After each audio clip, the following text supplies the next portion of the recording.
Hello again. So, as I said, this session we're going to talk about appetite and desire to eat. So, the first slide is looking at eating when you don't feel like it. So, many people with fatigue report IBS-like symptoms, so things like constipation, diarrhea, or bloating or stomach cramps. There is some helpful information about IBS in the food fact sheet that's linked there, and these links are also in the resource pack.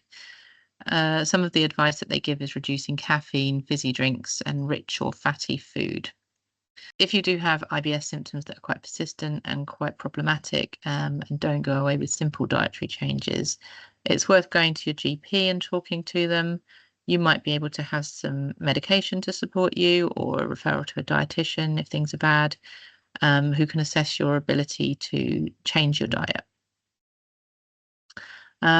It is definitely not recommended that you change your diet or restrict it or take things out of your diet without talking to somebody medically trained or trained in dietetics, because you can put yourself at risk of malnutrition. If you don't feel like eating a lot or you have a low appetite, there is a risk of malnutrition or a risk of excessive weight loss, and that is a recognized risk in people with chronic fatigue syndrome particularly. So there's a second link there, which is about a nutrition checklist. If you do feel that you're losing weight significantly or you're at risk, then you can have a chance to self-assess. And again, you can go to your GP with your concerns if you think that's a problem. If you are experiencing dietary kind of digestive issues, sometimes they aren't triggered by food intolerances, they can be triggered by stress or fatigue. So eating when you're particularly fatigued or particularly stressed makes it very hard for you to digest your food in the normal way.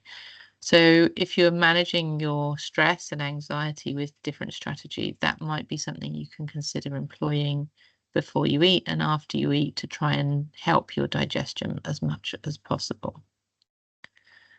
Sometimes people can feel nauseous when they're eating. Again, that can be associated with fatigue and eating when you're very tired. But make sure you try and keep up lots of fluids. If you feel nauseous, eat small amounts more often. So having a very empty stomach can increase nausea. So trying to eat small things that you fancy a bit more often can help with that. You can also think about trying to avoid triggers that might reduce your appetite. So some people, cooking smells or kind of smells of grease or anything like that might increase your nausea. So trying to avoid that where you can might help, and trying to eat in a calm environment if you become overwhelmed by noise or smells or lights can also help you to focus on eating and digestion. I've also linked the Smell Taste charity there, and there's another charity called Fifth Sense as well, which has lots of information about if you've lost your sense of smell through illness, any ways that that can affect your appetite and things that you can do to try to help overcome that. So this next slide is on sort of the opposite, really. Often when you are fatigued, your body is kind of looking for that energy source, and we can crave sugar or kind of overly calorific treats. And also we can get into habits of eating too many snacks or, too much takeaway, and really kind of get used to that sort of input into our diet. So when you have cravings for different foods, it's important to identify if that is a craving or if it's hunger or if it's thirst. Sometimes you can be thirsty and that can make you feel like you need to eat something. Sometimes you can have a genuine hunger, which means that you would be looking for any food. Or sometimes you can have a craving, so that's a specific type of hunger that can only be met by having the specific food that you're wanting. So have a little think when you start to feel hungry about identifying a little bit more about that feeling. If you do get a lot of craving type hunger, try to think about what it is that might be triggering that. So is it the time of day? Is it a habit that you always have a little sweet treat in the afternoon, or whenever you have your cup of tea, you have a biscuit, or whenever you meet meet up with a certain friend, you have cake? Or is it something to do with what's going on? So are you feeling very stressed and you want comfort, or you want a reward? So, you know, food is an easy way to meet that need. Or are you feeling exhausted and you need a pick me up, you need a bit of energy, and that's why you're seeking food? Okay. So you can sit with that feeling a little bit and try to understand a little bit more about it, what you're wanting and how you might meet that need. Trying to ignore it or kind of be harsh with yourself is usually not very productive in terms of overcoming cravings. It means that the craving becomes stronger and more prevalent in your mind usually. So there are some other things that we could do.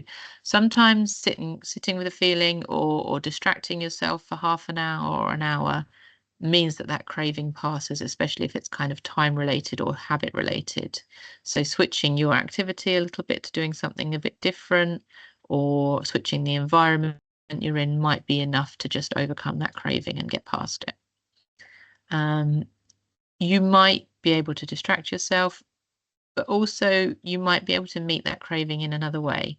So if you are requiring energy, you know, it might be that you just need to rest a little bit. If you're requiring a reward or a bit of comfort, you might be able to meet that by, you know, maybe having a hot water bottle, putting some comfy clothes on, listening to some music that makes you feel really happy.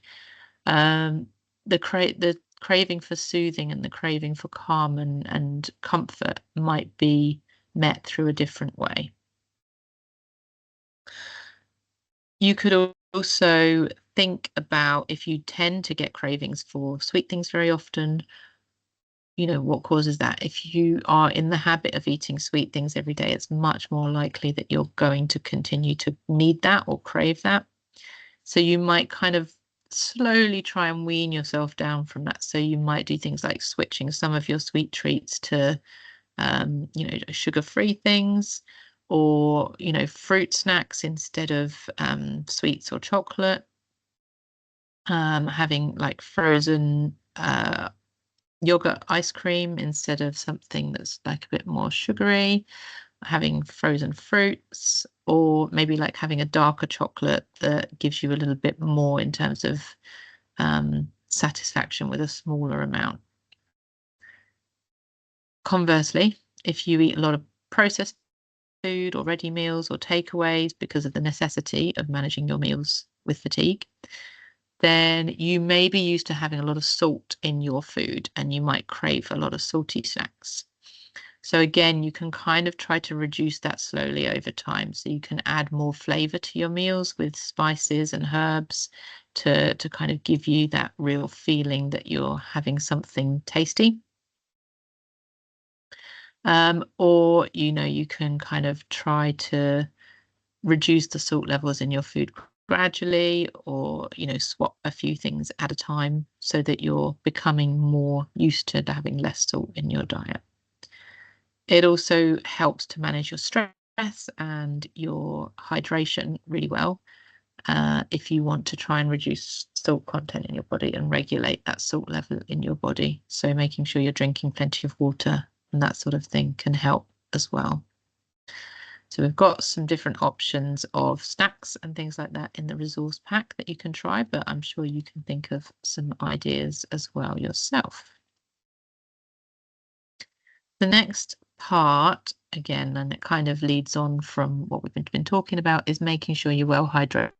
It is so important to stay well hydrated because it gives you energy, it helps your brain function, your concentration, helps your digestion, helps your sleep, and it's really important for overall health. So it's very, very important thing to consider. The NHS recommendation is for 6 to 8 drinks a day. Probably wanting to add up to about 1,500 milliliters or 2 liters of water a day, fluid a day. If you have specific health conditions such as orthostatic intolerance, POTS, fainting, low blood pressure, that sort of thing, so you might need to drink a bit more, but obviously you'll have your own medical advice on how much you should be drinking in that case. You can boost your fluid intake through the foods you eat. So if you're eating lots of things with sauce or lots of fruit, vegetables, salads, they all have high water content. So you will be boosting your fluid intake through that as well. In terms of what you drink to hydrate yourself, water is obviously the easiest and cheapest way to drink, but lots of people don't like water or find it a bit boring. So other drinks like milk, tea, coffee, sugar-free squash also counts towards your fluid intake for the day. Specifically for fatigue conditions, we would recommend that you watch your caffeine intake. So caffeinated drinks like tea, coffee, Coke, Pepsi, that sort of stuff. We would recommend that you reduce them or limit them, especially after lunch, to promote a good sleep routine. You can have decaffeinated versions. You can have herbal teas, hot drinks in other ways. There's a little bit of guidance around having sort of concentrated fruit juice and smoothies, because although they support your hydration and they are nutritious, they can also be very high in sugar content. So we would recommend for your dental health having them with a meal, and probably limiting that to 1 serving a day. If you do want to drink water, you can flavour it as well yourself with cucumber, mint, lemon, lime, berries to make it a little bit more enjoyable. You can try sparkling water or flavourings to make it a little bit more interesting. If you have sugar-free drinks, sipping them through the day makes them more effective at hydrating you. It allows more water to be absorbed by the body rather than having a really large amount of water all in one go. So sipping at something, a glass of water or a bottle of water throughout the day is ideal for good hydration. If you struggle to get up and make drinks through the day, if you're in bed a lot or if you're resting a lot, having water bottles near you or even a thermos to keep the water at the temperature that you would like is really helpful. Or also using a straw so that you don't have to sit up and be upright and holding a glass. If you use a straw, you can obviously lie down and have a drink, and that reduces the energy involved again. So that is the end of the tips on kind of how you can adapt your cooking and eating to manage fatigue. We've got a little bit more, one more little section on how you might try and start implementing these changes following watching this series. So I will see you back for that.